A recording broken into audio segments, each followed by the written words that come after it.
In the early 1800s, Russian troops rolled into the Crimean Peninsula with one goal: conquer the Ottoman Empire's most valuable prize, Constantinople, the gateway to the Mediterranean. The Turks held the city fiercely, but after a long siege, they fell, and soon the Russians occupied the capital. All seemed set for a new Russian age of empire. So that was until one man intervened, a man who wasn't Russian, an Ottoman, nor even European. He was a Kurd, a distant subject of the Chinese emperor. And when he defeated the Russians, he became the founder of an empire that would last for centuries, the Ottoman Empire. But what if this moment of total Eurasian domination by the Mongols never happened? What if the biggest land empire in history had simply endured? The Mongol Empire once stretched from the Pacific Ocean to Eastern Europe, but what if it never collapsed? What if the world's largest land empire had survived and evolved into a global superstate? Most empires fade away. They grow too big, too brutal, too unstable. The Mongols were no exception. After Genghis Khan, they fragmented into khanates and disappeared into history. But what if they didn't? What if the Mongol Empire adapted, stabilized, and endured? The world map, global trade, religions, and even your daily life could look completely different. In the early 1200s, Genghis Khan united the nomadic tribes of northern Mongolia and began a remarkable conquest across Asia and into the Middle East and Europe. In less than a century, his grandsons would stretch from the Pacific to Eastern Europe. How did they do it? With speed, terror, and tolerance? First came speed. Unlike their enemies, the Mongols were mounted archers, able to ride for weeks without resupply and tire out any army with their constant harassment. Second was terror. Their opponents had never seen anything like them, riding with such ferocity, shooting arrows with such accuracy, and taking prisoners only to behead them the next day. This struck fear in the hearts of all who heard of the coming Mongol horde. Finally, there was tolerance. The Mongols weren't interested in ruling over people, just dominating them. Within their ranks were Muslims, Christians, Buddhists, Taoists, pagans, and atheists, all brought together under one banner. In fact, they encouraged religious diversity in their empire, seeing different beliefs as a sign of a prosperous and strong domain. As a result, while millions died under the Mongol war machine, cities rarely suffered destruction unless they resisted. Roads and infrastructure were left intact for easy travel, and subject peoples were allowed to keep their customs, laws, and even some of their wealth. With this strategy, the Mongols conquered the largest contiguous land empire in history, stretching from the Sea of Japan to the Adriatic Sea, and then something remarkable happened. Trade flourished. From Beijing to Paris, merchants could now travel safely along the Silk Road, which ran through the heart of the Mongol Empire. There were even postal relay stations every few miles for urgent deliveries. Along these roads, cities like Karakoram became hubs of exchange, attracting merchants, scholars, diplomats, and adventurers like the Venetian Marco Polo, who traveled to the Yuan court and inspired tales of the exotic East for generations to come. Suddenly, ideas, inventions, and goods flowed freely across Eurasia. But the Mongol success story had a dark side. While great for merchants, life under the Mongols was still terrible. Peasants often faced brutal extraction and enslavement. And those that resisted, well, they faced the full force of the Mongol war machine.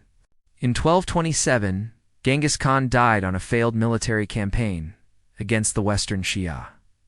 His empire, recently unified, began to fragment.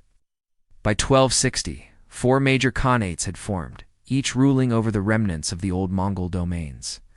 The Golden Horde dominated Russia, the Ilkhanate ruled the Middle East. The Yuan dynasty continued the great Khan's dream of a unified Eurasia. And finally, the Chagatai Khanate kept Central Asia in check. But this peace wouldn't last. Soon, civil wars broke out among the khanates, and local rebellions shook the foundations of the empire. The Golden Horde crushed many Slavic principalities and established its dominance over Russia, but not before being weakened by internal strife. The Ilkhanate became the first Mongol state to convert to Islam and then collapsed amid political intrigue and civil war. The Yuan dynasty, despite its early glories, saw peasant revolts, natural disasters, and struggles for power that eventually culminated in the rise of a new Chinese dynasty. Meanwhile, the Chagatai Khanate never recovered from its failure to dominate Central Asia and faded into the background of history. By the 14th century, the Mongol Empire was finished. Its vast lands were divided among rivals, and its dream of global supremacy was a memory. So the Europeans had their moment to rise, right? Well, yes and no. The demise of the Mongols was one of the factors behind the rise of the Ottoman Empire. Without the Mongols holding back the Turks, they might have never seized Anatolia or expanded into the Balkans. And if the Ottomans hadn't seized Anatolia, it's possible that the British and French might have colonized the region instead. And that would have a big effect on the world, perhaps changing the course of 2 world wars. But Turkey's rise was only one possibility. Without the Ottomans, maybe Russia takes Constantinople and becomes the dominant power in the Black Sea.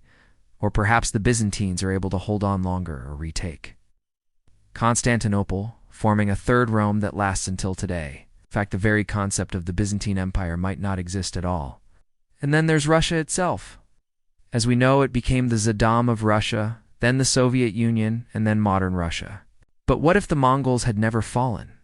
Russia was part of the Golden Horde, and without independence, never develops into a regional power, possibly remaining a backward and Mongolized territory for centuries.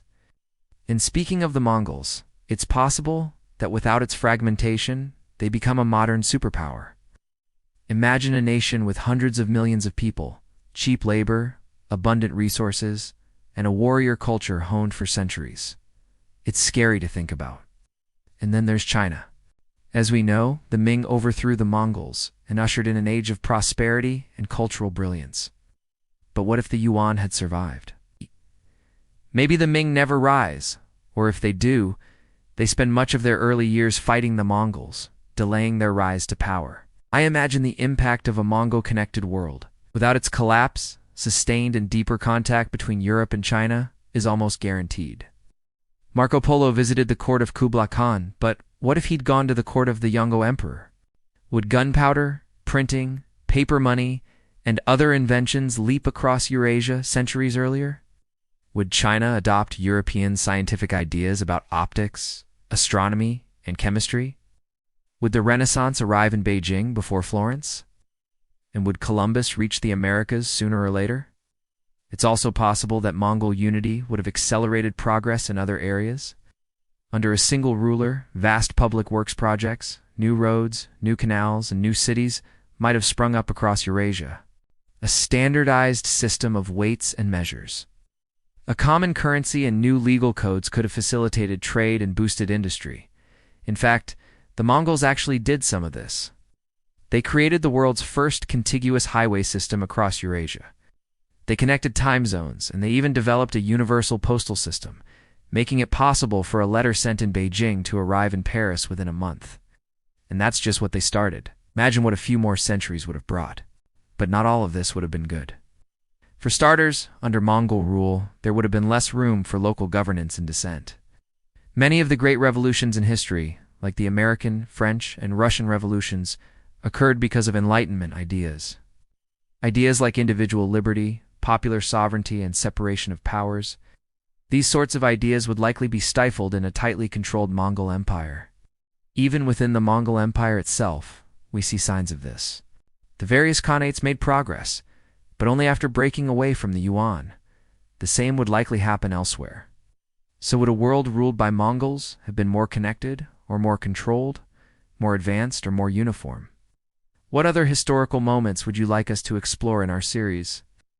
Let us know in the comments below, and if alternate history excites you, stay tuned for more.